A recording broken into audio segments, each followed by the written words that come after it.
Vous entrez dans une pièce. Devant vous, sur une table, se trouvent deux boîtes. L'une est transparente et contient 10 000 €. L'autre, opaque, contient soit 0, soit 1 million. Vous devez alors annoncer un choix unique et définitif avant de toucher à l'une ou l'autre des boîtes. Empocher le contenu des deux, ou n'empocher que le contenu de la boîte opaque. Le twist, c'est que le contenu de cette boîte opaque a été déterminé par un agent a priori capable de prédire ce que vous allez faire. S'il a prédit que votre choix se porterait sur la boîte mystère seule, il y a mis 1 million. S'il a prévu que votre choix serait de remporter les deux, il n'y a rien mis. Les statistiques sont implacables. D'après les personnes passées avant vous et soumises au même test, l'oracle se trompe très peu dans un sens comme dans l'autre. Ceux ne prenant que la boîte mystère ont 10 fois plus de chances de remporter le million. Qu'allez-vous faire? Choisir l'option boîte opaque seule ou l'option deux boîtes? Cette expérience imaginaire est connue sous le nom de paradoxe de Newcomb, et c'est une question à l'origine de l'un des plus grands désaccords philosophico-logiques du XXe siècle.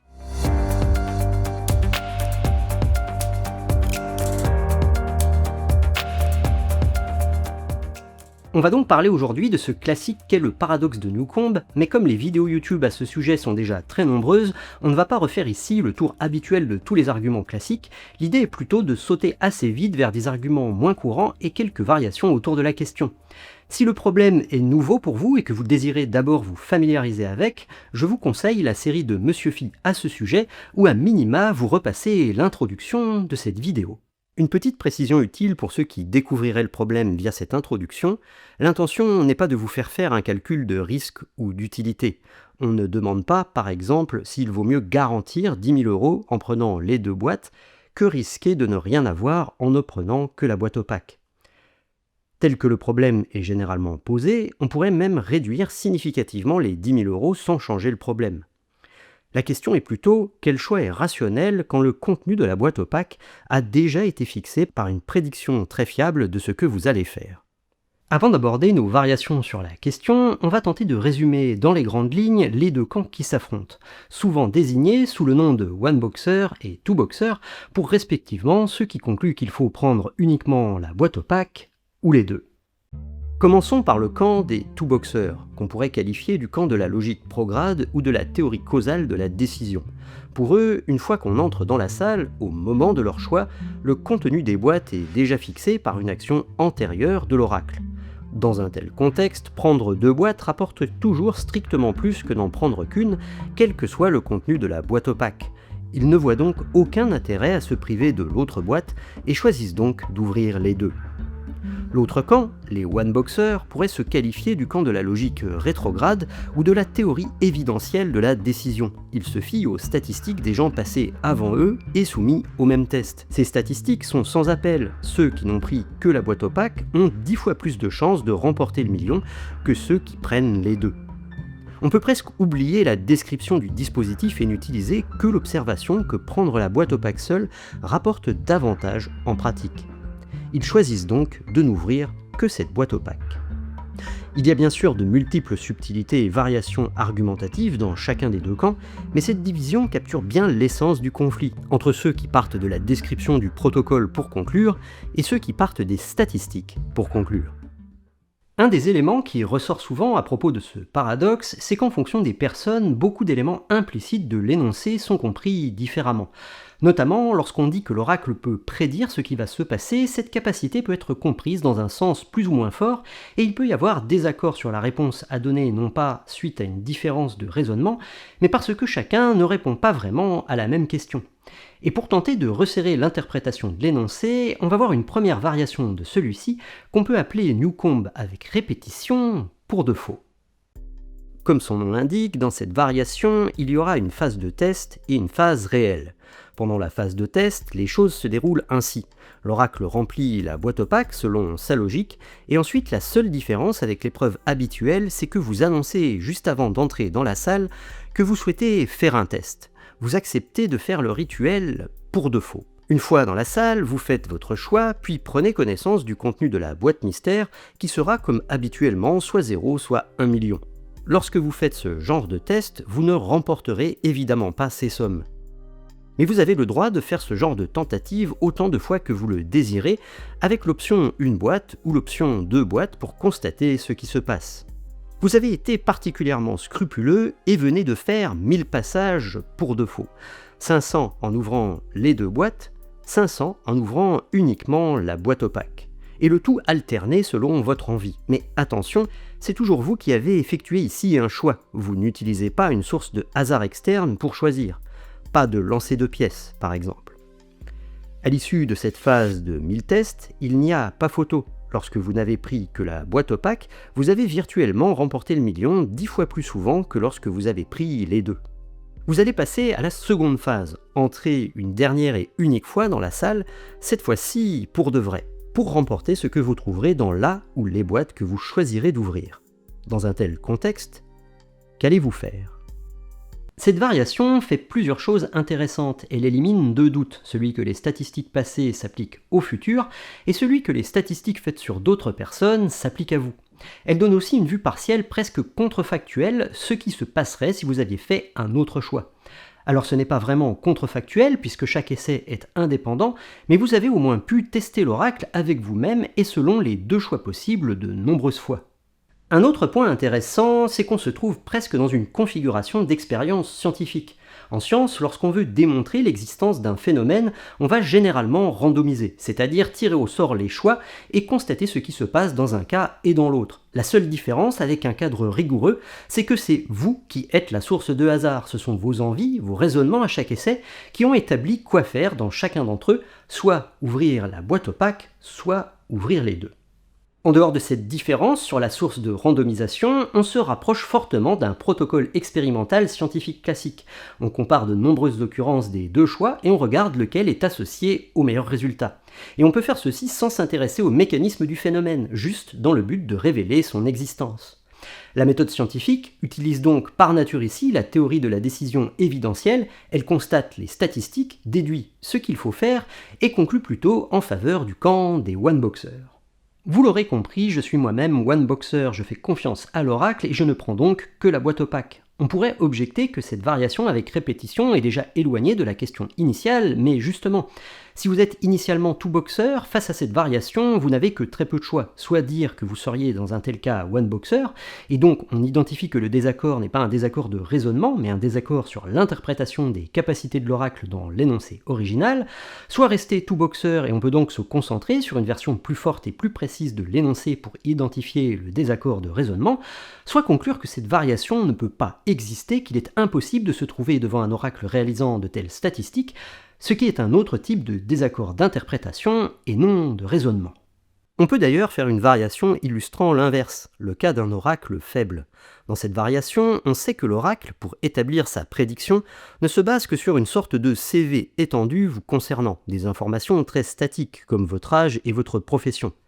Avec cet oracle statique, il n'y a pas de phase de test, mais comme vous savez qu'il fonctionne ainsi, vous savez qu'une telle phase de test révélerait en fait une boîte opaque avec toujours la même chose, quel que soit votre choix. L'oracle a beau être statique, les statistiques sur les personnes passées avant vous sont toujours bonnes. Les gens qui n'ont pris que la boîte opaque gagnent le million 10 fois plus souvent que les autres. Là où la version avec répétition, révélant un oracle fort au fonctionnement dynamique, aurait tendance à rallier, je l'espère, quelques two-boxers à la cause one-boxer, ici c'est un peu l'inverse. Devant un oracle statique de ce genre, plus faible, en tant que one-boxer, j'aurais tendance à douter de l'intérêt de ma posture, voire à douter de la possibilité qu'un oracle fonctionnant ainsi puisse être statistiquement aussi bon prédicteur. Je vous laisse réfléchir vous-même à cette variation de l'oracle statique sur laquelle il y a certainement beaucoup à dire. Je préfère sauter directement à un autre aspect du problème qui mérite selon moi une certaine attention, le fait que les raisonnements qui prétendent répondre à la question sont en fait parfois une négation cachée de l'énoncé. On va illustrer ceci avec un argument utilisant un calcul statistique d'espérance mathématique. Supposons que lorsque je rentre dans la salle, on trouve le million dans la boîte opaque avec une probabilité P. On voit rapidement ici que l'espérance en prenant deux boîtes est supérieure à l'espérance en prenant qu'une. Mais sans perte de généralité, on peut réécrire chaque côté avec deux probabilités conditionnelles distinctes, que la boîte contienne ou non le million, sachant que le choix a été d'ouvrir uniquement une boîte ou les deux. le cas précédent étant juste le cas particulier où on postule que ces probabilités sont les mêmes. Maintenant, avec cette écriture plus générale, partons de la conclusion des two-boxers, c'est-à-dire qu'il faut prendre les deux boîtes ici parce que l'espérance en prenant les deux est meilleure qu'avec une seule. Après quelques manipulations mathématiques, on arrive à ceci au niveau des probabilités conditionnelles, qu'on peut réécrire avec un taux d'erreur de l'oracle E au niveau de ses prédictions. On suppose ici, pour simplifier, qu'il est symétrique, que l'oracle se trompe en faux positif autant qu'en faux négatif. On arrive à ceci. Autrement dit, lorsqu'on part du principe que l'espérance avec deux boîtes est supérieure à celle en prenant qu'une, on fait implicitement l'hypothèse que l'oracle est un très mauvais oracle en se trompant quasiment une fois sur deux. Ce qu'on illustre ici, c'est que certains arguments two-boxers sont en fait de très mauvais arguments, car ils reviennent simplement à nier l'énoncé de manière plus ou moins visible. Refuser l'énoncé est parfaitement autorisé, déclarer que la situation de Newcomb ne peut pas se produire est une posture parfaitement acceptable, ce qui est moins légitime, c'est d'avoir et de donner l'impression d'en accepter les hypothèses, de répondre à la question, tout en utilisant pourtant dans notre raisonnement d'autres hypothèses qui aboutissent en fait à la négation des premières. Un vrai two-boxer ne réfléchit pas avec de tels arguments d'espérance statistique, il adopte une posture plus générale de domination. Pour lui, lorsqu'il entre dans la salle, si la boîte opaque contient le million, il a intérêt à prendre les deux, et si la boîte opaque ne contient pas le million, il a également intérêt à prendre les deux. Mon avis, c'est qu'il s'agit d'une version un peu plus subtile de refus de l'énoncé qui suppose une indépendance forte des choix et de l'état du monde incompatible avec une situation de type Newcomb. Et pour illustrer ce point, je vous propose une variation temporelle du problème. Dans cette variation, on a davantage de détails sur le fonctionnement de l'oracle. Juste avant votre entrée dans la salle, celui-ci scanne tout un tas d'informations pertinentes, état de la salle, informations disponibles sur vous, mais surtout votre état cognitif. Ce scan complet d'informations est sauvegardé et ne sera plus altéré. Comme habituellement, vous entrez ensuite dans la salle et vous effectuez votre choix. Mais ici, l'oracle va en quelque sorte tricher. Il va utiliser une sorte de trappe cachée pour remplir la boîte opaque après votre choix. Mais pour décider ce qu'il y met, il prend uniquement les données sauvegardées et réalise une simulation la plus complète possible du déroulement des événements depuis cette instantanée d'information à votre entrée. Et bien sûr, il va se baser sur le résultat de cette simulation dans laquelle il vous voit choisir pour décider s'il remplit ou non la boîte opaque. Dans un tel contexte, où on vous a expliqué le fonctionnement de cet oracle, qu'allez-vous décider au moment clé ? Notez bien qu'au moment où vous effectuez votre choix, l'oracle n'a pas encore décidé le contenu de la boîte opaque. Mais vous savez comment il va s'y prendre. Il va simuler le plus fidèlement possible tout le déroulement de la scène depuis votre entrée pour savoir ce qu'il doit faire. Mais il ne se base pas sur votre choix réel pour le faire, uniquement sur les données sauvegardées juste avant votre entrée dans la salle. Ce qu'on illustre cette fois-ci, c'est la différence entre chronologie et structure causale. Ce qui importe, ce n'est pas l'ordre chronologique des choses, mais bien quels événements dépendent de quels autres événements. Et en ce qui concerne cette structure causale, si vous ne l'avez pas déjà remarqué, cette version où l'oracle fait sa simulation après le choix réel est en fait totalement identique à la version où la prédiction est faite avant. Si on reprend notre chronologie, la simulation de l'oracle, bien que faite ici strictement après votre choix réel, ne se base que sur des informations capturées juste avant votre entrée. Et donc le déroulement des choses serait indiscernable avec cette autre chronologie, celle où l'oracle effectue sa simulation au moment où il capture l'information et strictement avant votre choix. Basé sur les mêmes informations, il s'agit de la même simulation avec la même issue, aboutissant à la même prédiction de l'oracle et à sa même stratégie de remplissage des boîtes. On peut dire que le choix de l'oracle commute avec votre choix dans cette variation. Si l'oracle simule le processus de décision du candidat depuis l'instantané d'information capturée à l'entrée, peu importe quand il le fait, le choix est le point de sortie d'un calcul qui est, au moins partiellement, simulable à n'importe quel point du temps. Ainsi, si vous concluez dans la variation où le remplissage se fait a posteriori qu'il ne faut prendre qu'une boîte dans le but que la simulation à venir de votre choix en cours aboutisse à y mettre le million, vous devez conclure la même chose dans la variation où le remplissage se fait a priori, car dans les deux cas, la chaîne causale qui décide du contenu de la boîte opaque est la même. Dans son essence, le paradoxe de Newcomb révèle une sorte de tension sur la nature fondamentale d'un choix, qui a en fait deux aspects, ce qu'il est subjectivement pour nous et ce qu'il est objectivement. Subjectivement, il est normal et presque tautologique de vivre un choix comme un processus à l'issue libre pour la simple raison qu'avant de mener le processus cognitif qui aboutit au choix acté, on ne peut pas nous-mêmes en connaître l'issue avec certitude. Si on pouvait, le processus de choix n'aurait plus lieu d'être. Un choix acté est toujours pour le sujet une découverte subjectivement imprédictible par nature. Mais objectivement, un choix est un processus fortement influencé par votre état cognitif et votre environnement. D'où la tension dans le fait qu'un choix peut être subjectivement libre tout en étant objectivement fortement déterministe. Lorsqu'on a compris que la clé est la structure causale, on peut constater, comme le soulignent les Two Boxers, que le présent ne cause pas le passé, que votre choix n'influence pas le contenu d'une boîte déjà présente.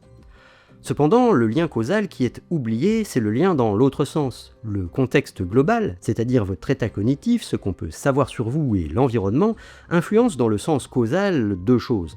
La décision que vous prendrez et la prédiction de l'oracle de cette même décision, et donc le contenu de la boîte opaque. C'est une structure de corrélation par cause commune entre votre choix et le contenu de cette boîte opaque. Lorsqu'on regarde sur PhilPapers le sondage sur Newcomb, on remarque que, restreint aux experts de la théorie de la décision, les Two Boxers sont surreprésentés. À gauche ici, pour les philosophes tout domaine, on trouve 25% de Two Boxers et 19% de One Boxer. À droite, pour les philosophes avec une spécialité et théorie de la décision, le nombre de Two Boxers explose à 57%.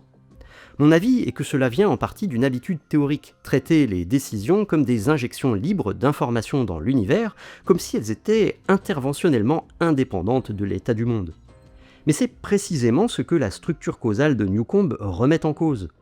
Un oracle aux capacités compatibles avec l'énoncé ne pourrait exister dans un univers où les choix sont maximalement libres et indépendants du passé, sauf si on considère que ces performances statistiques annoncées sont juste un coup de chance, aucunement généralisable au futur, ce qui revient à nier les capacités de l'oracle d'une autre manière, à refuser le problème et non à répondre au dilemme. On voit donc ici, selon moi, une difficulté à s'extraire d'un cadre théorique lorsqu'on y est fortement habitué pour traiter une question incompatible avec ce cadre. Dans un cadre causal compatible avec les capacités de l'oracle, au moment de votre choix, la structure de corrélation par cause commune implique que vous n'êtes pas en train de faire un choix interventionnellement libre objectivement. Vous êtes uniquement en train de vivre l'illusion subjective du choix. Vous ne modifiez pas le passé, vous gagnez subjectivement de l'information en révélant à vous-même ce qui a toujours été, que vous faites partie du camp des vainqueurs ou non. Cette notion d'information qu'on gagne sur l'état des choses une fois notre décision définitivement actée nous amène à un dernier argument One Boxer intéressant. Interroger un Two Boxer sur ce qu'il est lui-même capable de prédire. Supposons avoir deux salles d'épreuve séparées par une vitre. Dans celle du haut, un Two Boxer. Dans celle du bas, un One Boxer. Après le choix définitivement acté de chacun des candidats, mais strictement avant d'avoir consulté le contenu de leur boîte opaque respective, on demande au Two Boxer, qui est bien sûr au courant de son propre choix et du choix fait dans l'autre salle, d'estimer la probabilité de trouver dans sa boîte le million et la probabilité que le One Boxer trouve le million dans la sienne. S'il accepte l'énoncé et la corrélation statistique, il doit conclure qu'il a 10 fois moins de chances de trouver le million dans la sienne que le One Boxer dans la pièce d'à côté. Les Two Boxers acceptent généralement sans problème que leur groupe gagne moins que celui des One Boxers, mais ce qui est frappant ici, c'est qu'en posant une question à ce point précis du temps, un Two Boxer prédit lui-même, à l'issue de son choix, avant même d'ouvrir sa boîte opaque, sa propre défaite. Bien qu'étant un One Boxer convaincu pour les raisons évoquées, je ne peux que sourire face à certaines variations qui rendent, au moins en apparence, cette posture particulièrement absurde. Imaginez par exemple qu'on vous explique qu'une fois rentré dans la salle, la boîte opaque contiendra autant de milliers d'euros que le nombre de claques prédit par l'oracle que vous décidez de vous mettre avant de l'ouvrir. De quoi réconforter les Two Boxers invétérés, je passerai personnellement un bon bout de temps à me mettre des claques avant d'ouvrir cette boîte opaque, au contenu pourtant déjà fixé. Juste un petit mot avant de partir, la chaîne approche des 100 000 abonnés et ça me ferait vraiment plaisir de les atteindre. Il y aurait à l'occasion un épisode très spécial. Pensez donc à soutenir la chaîne en partageant les épisodes qui vous plaisent aux personnes à qui ils peuvent plaire.